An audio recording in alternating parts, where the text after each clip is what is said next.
Neil Best gives me a call on Saturday night, 5:45. First thing he tells me is, I hear the show's breaking up. Can you comment?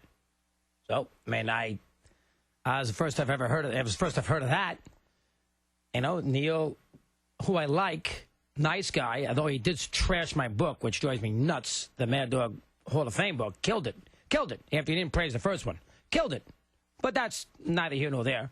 I said, Neil, that's news to me. And I basically gave Neil Best of Newsday the quote that you've read is then it still sticks, and that's the basis of these 4 or 5 minutes here.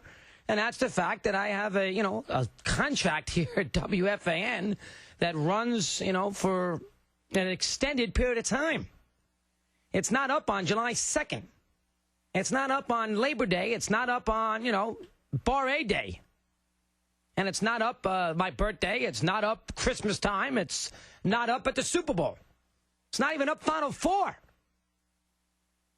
So this idea that somehow our program, that we've been fun having done it for 19, 20 years, is on the verge of being dismantled, caught me totally by surprise. Totally by surprise. Now, obviously, when you are in this position, you have negotiations that have to take place for both parties, Mike included.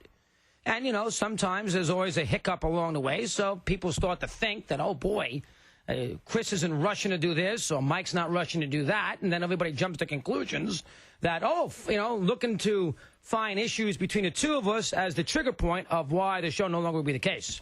And in this case, that trigger point happens to be the, quote-unquote, deteriorating relationship that supposedly Mike and I have been undergoing here for a better part of 3 or 4 months, which is not entirely accurate. Let me set the record straight on that.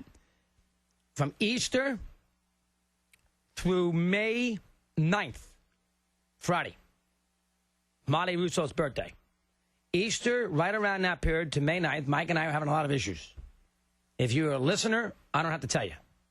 Whether it was Yankee Stadium, good or bad, whether it was, David Ortiz, Manny Ramirez, whether it was Don Nelson, Hall of Fame, not Hall of Fame, Shaq with Phoenix, Yunel Escobar with the Braves, you name it.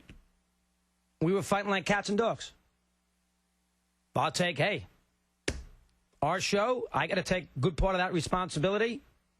Fighting like cats and dogs. The tolerance level of each other, Mike to me to Mike, was low. When that tolerance level is low, like it is with your wife or your kids, you're going to have some issues.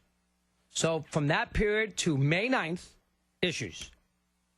After I took Sal Licata to Lake Compounce on that Sunday Mother's Day with 4 little kids, Mark Chernoff, our program director, calls me up and says, listen, can we talk tomorrow? Let's get this straightened out. After some initial balking by yours truly, I said, you know what? Absolutely. Came down the next day. Mark brought us into his office. Mike and I I apologized for acting like an idiot at times. Mike did the same thing. Next thing you know, we're back on the same page. So although we had the occasional skirmish since, I can think of that show at the Belmont with the Manny Ramirez Euclid fight and all those kinds of things. Although we had occasional skirmishes, Spurs, we had a lot of fights on the Spurs.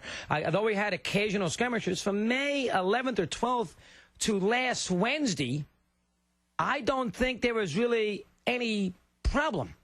Now, was it as good as it may have been in the heyday as far as relationship is concerned? No, because we were killing each other for 6 weeks. It could take a little while to get back to the same page. So that's number one. Deteriorating relationship, I don't feel that. Maybe before May 12th I did, but I certainly didn't feel that from May 12th on. So this theory that, boom. Now I know why. And they're leaving. They hate each other. I don't buy that.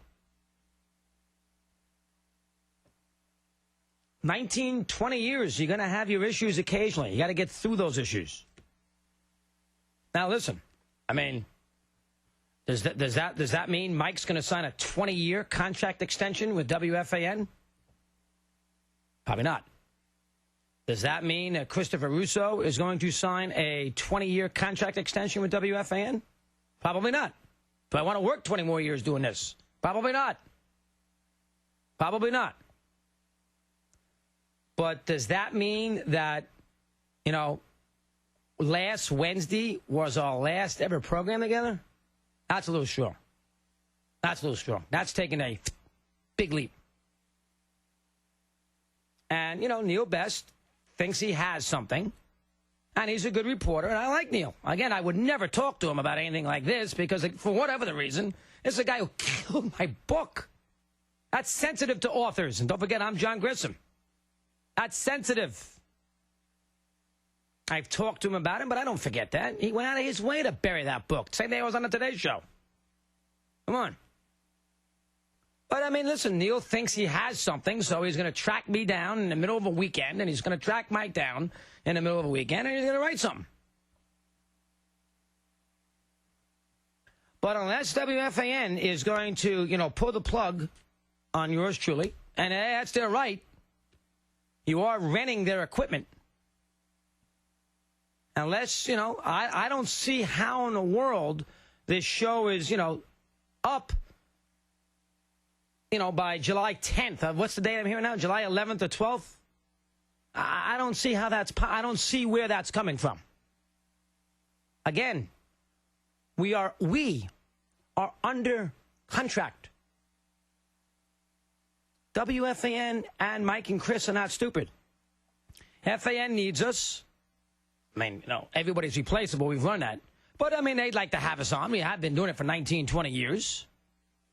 And, you know, I'm not stupid. It's a great job. I need FAN.